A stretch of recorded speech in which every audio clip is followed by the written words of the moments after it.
Oke, Assalamualaikum warahmatullahi wabarakatuh dan selamat siang.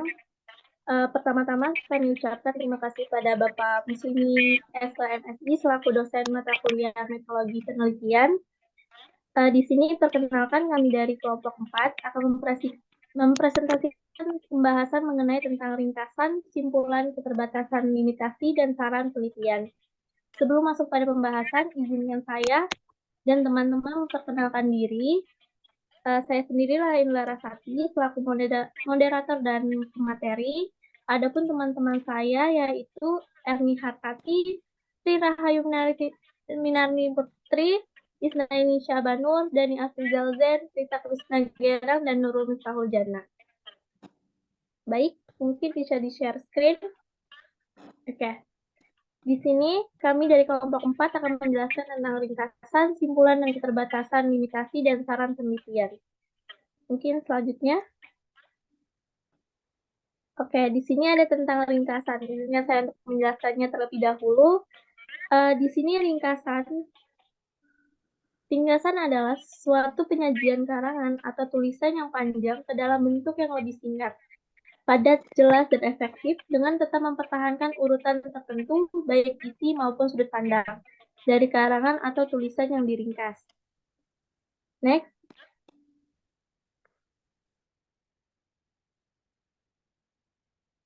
Adapun di sini tentang bentuk-bentuk ringkasan. Yang pertama, ringkasan bentuk abstrak, di mana nih tentang teknik meringkas singkat mungkin dengan mengambil ide pokok yang dibahas.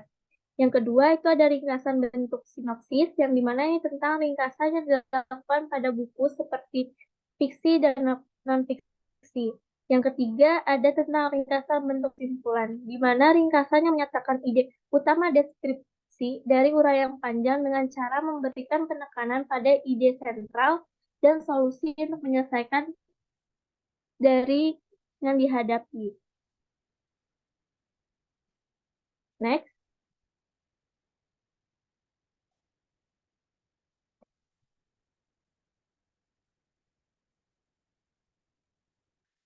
Adapun di sini tentang ciri-ciri ringkasan. Ringkasan di sini dapat disimpulkan bahwa sebuah ringkasan memiliki ciri-ciri ada beberapa, yaitu kerangka dasarnya harus jelas. Yang kedua, isinya tidak menghilangkan inti dari karangan asli. Yang ketiga, mempertahankan urutan gagasan yang membangun karangan. Yang keempat, yaitu gagasan yang dipangkas harus terperinci. Yang terakhir, kalimatnya pendek-pendek dan senada dengan yang ada karangan aslinya. Next. Oke, di sini mungkin akan dijelaskan oleh Putri atau Tri Rahayu.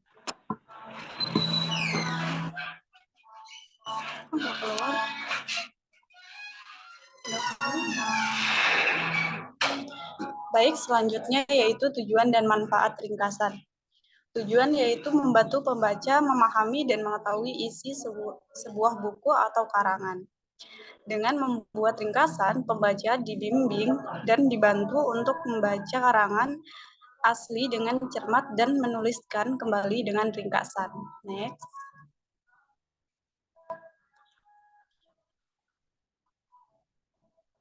Nah, di sini manfaat ringkasan yaitu membantu kita dalam mengingat dan menghafal isi dalam sebuah buku atau uraian yang terlalu sangat panjang. Kemudian juga gagasan pokok yang mewakili setiap bagian bacaan aslinya sebelum diringkas. Next. Kemudian di sini ada cara membuat ringkasan yang baik dan benar. Yang pertama yaitu membaca naskah asli yang akan diringkas. Kemudian kita mencatat gagasan-gagasan utamanya. Dan yang ketiga yaitu mengadakan reproduksi.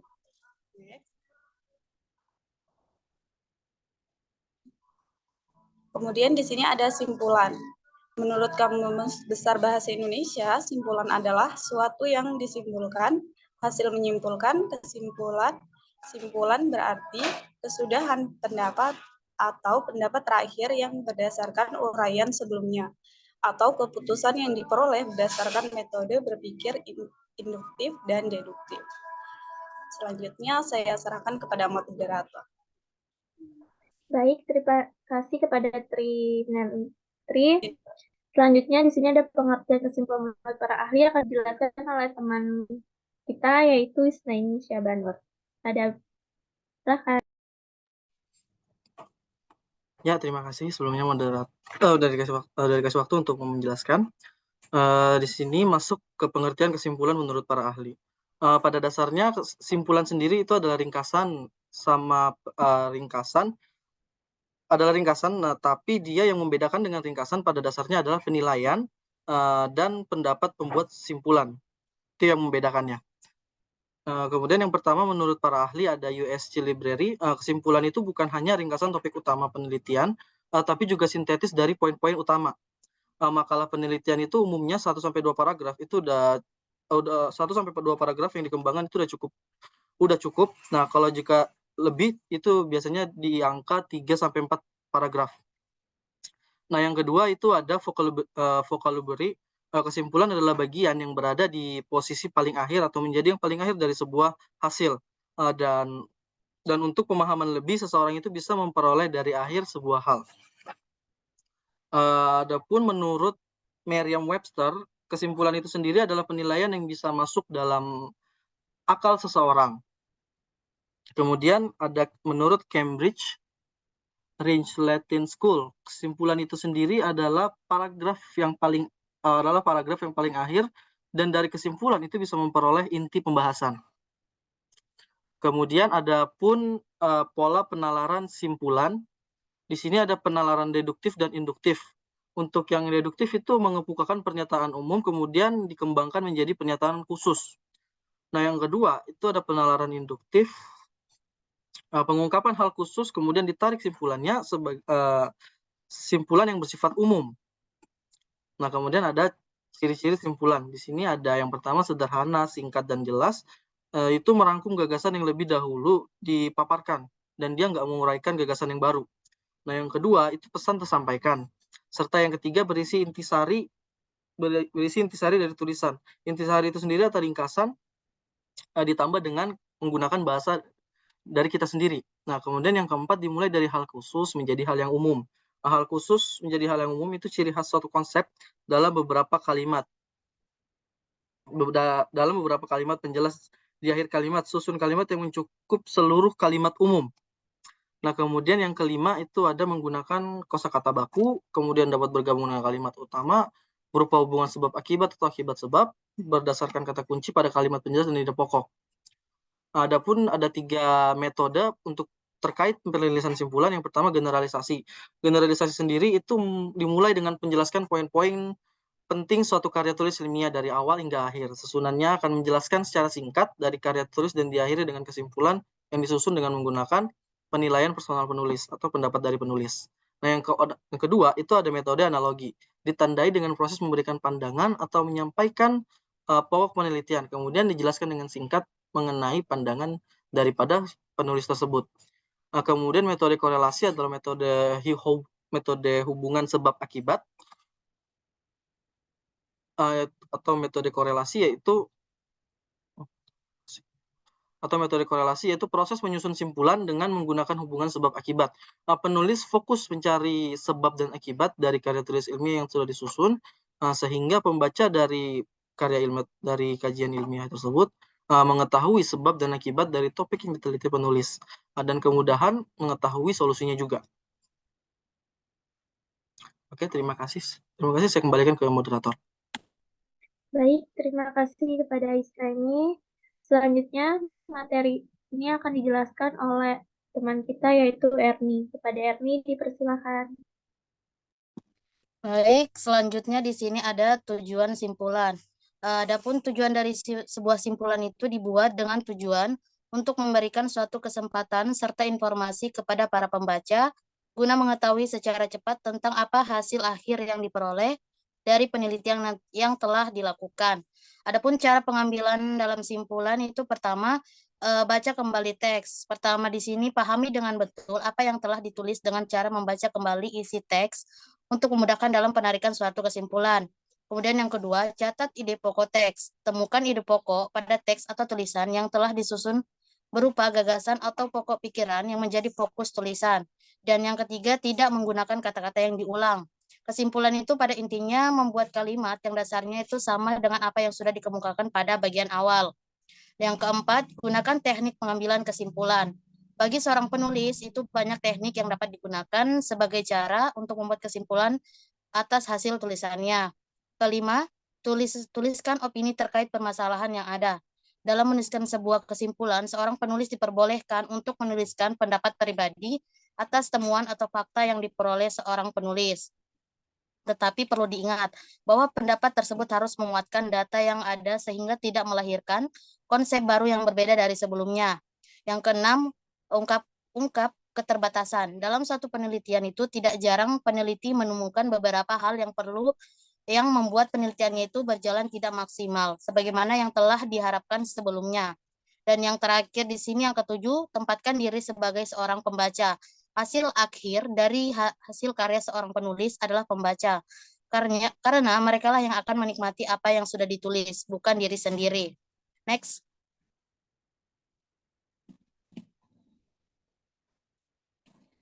Kemudian di sini ada keterbatasan limitasi dalam penelitian. Di sini ada pengertian keterbatasan. Keterbatasan dalam penelitian adalah kendala dalam desain, metode, atau bahkan keterbatasan penelitian yang memengaruhi dan mempengaruhi interpretasi temuan akhir penelitian Anda. Ini adalah batasan pada generalisasi dan kegunaan temuan yang muncul dari desain penelitian dan atau metode yang digunakan untuk memastikan validitas baik secara internal maupun eksternal. Para peneliti biasanya itu berhati-hati untuk mengakui keterbatasan penelitian mereka dalam publikasi mereka karena takut merusak validitas ilmiah penelitian. Next. Kemudian yang kedua, di sini ada struktur bagian batasan. Keterbatasan penelitian biasanya itu dinyatakan di awal bagian diskusi makalah sehingga pembaca mengetahui dan memahami keterbatasan tersebut sebelum benar-benar membaca temuan Anda yang lainnya atau dinyatakan di akhir bagian diskusi sebagai pengakuan akan perlunya penelitian lebih lanjut. Sekian saya kembalikan ke moderator. Baik, terima kasih Erni atas penjelasannya. Untuk materi selanjutnya yaitu teman kita yaitu Dani, mungkin bisa dilanjutkan. Baik, terima kasih. Saya akan melanjutkan materi yang disampaikan oleh Erni Hartati. Di situ ada nomor 2, struktur bagian batasan. Di sini ada cara ideal adalah membagi bagian keterbatasan Anda menjadi 3 langkah. Yang pertama, mengidentifikasi kendala penelitian. Yang kedua, jelaskan dengan sangat rinci bagaimana hal tersebut mempengaruhi penelitian. Yang ketiga, sebutkan kesempatan untuk investigasi di masa depan dan berikan kemungkinan-kemungkinan.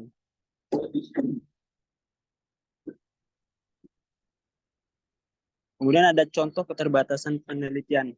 Di sini yang pertama ada waktu yang terbatas. Waktu yang terbatas ini tersedia dalam suatu penelitian atau keterbatasan waktu yang tersedia dalam suatu penelitian. Kemudian ada anggaran yang terbatas.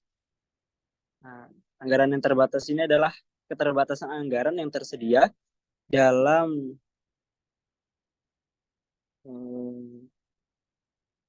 suatu penelitian. Kemudian ada sampel yang tidak representatif, yaitu penelitian yang menggunakan sampel yang terlalu kecil atau tidak mewakili populasi secara keseluruhan. Kemudian ada metode penelitian yang tidak tepat. Pemilihan metode yang tidak tepat untuk menjawab pertanyaan penelitian. Kemudian ada keterbatasan subjek penelitian, keterbatasan yang ada pada subjek, kemudian keterbatasan data dan faktor keamanan.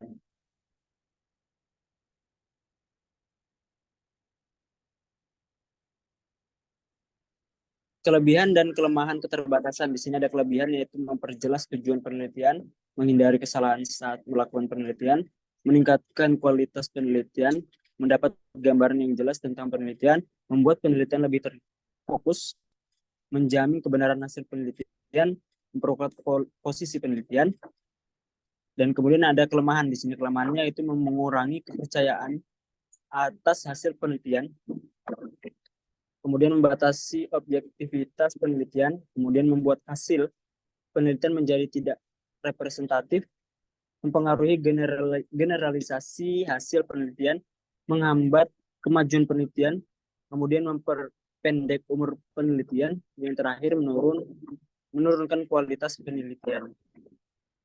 Baik, terima kasih. Demikian kembali kepada moderator. Baik, materi selanjutnya itu adalah Rita. Mungkin Rita bisa lanjutkan. Baik, terima kasih untuk waktunya. Saya lanjutkan. Di sini ada saran dalam penelitian. Saran penelitian adalah pendapat yang dibuat untuk dikemukakan sebagai bahan pertimbangan dengan harapan dapat memberikan perbaikan yang membangun dan bersifat positif. Kemudian di sini ada unsur saran. Unsur saran ada 3. Yang pertama, memberikan referensi, yang berarti memberikan referensi kepada tulisan seperti penelitian dan metode yang dipakai. Kemudian yang kedua, memberikan kata anjuran. Dalam sebuah karya tulis yang bersifat penelitian, penulis harus menyertakan sebuah anjuran berupa harapan agar penelitian selanjutnya bisa lebih baik dan maksimal. Kemudian yang ketiga, ada jumlah kata. Pada rangkaian lain, penulis juga harus memperhatikan jumlah kata yang ada, sehingga kesimpulan dan saran bisa lebih efisien. Jumlah kata yang biasanya ada dalam kesimpulan dan saran adalah maksimal 200 kata. Next. Di sini ada syarat saran. Adapun syarat saran yaitu yang pertama, saran diuraikan secara singkat dengan bahasa yang jelas. Kedua, saran memiliki sasaran objek yang memiliki otoritas penerapan yang jelas. Ketiga, saran disertai dengan tindakan operasional yang memungkinkan dapat dilakukan. Yang keempat, saran disertai dengan kriteria indikator keberhasilan. Kelima, saran berupa imbauan untuk melakukan penelitian sejenis yang menekankan pada pendalaman.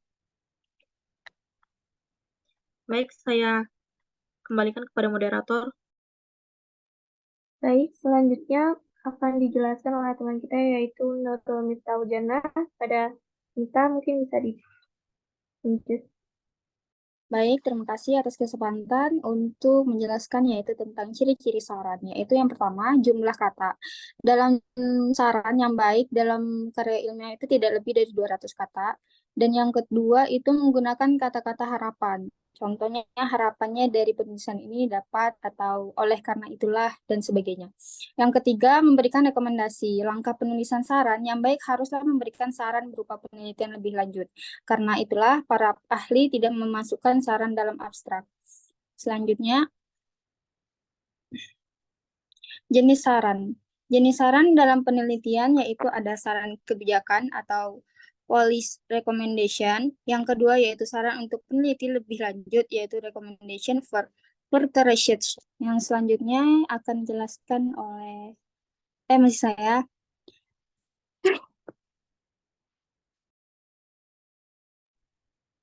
Cara dalam membuat saran. Yang pertama yaitu setelah menutup kesimpulan, penulis dapat memberikan saran kebijakan atau saran untuk keperluan penelitian lebih lanjut. Yang kedua, dalam menyusun saran, hendaknya penulis tidak menyarankan sesuatu yang tidak mempunyai dasar. Yang keempat, saran hanya berisi alternatif yang diajukan penulis. Yang kelima, yaitu saran didasarkan pada hasil peneliti dan menunjukkan langkah-langkah atau arahan khusus. Selanjutnya saya akan serahkan kepada moderator.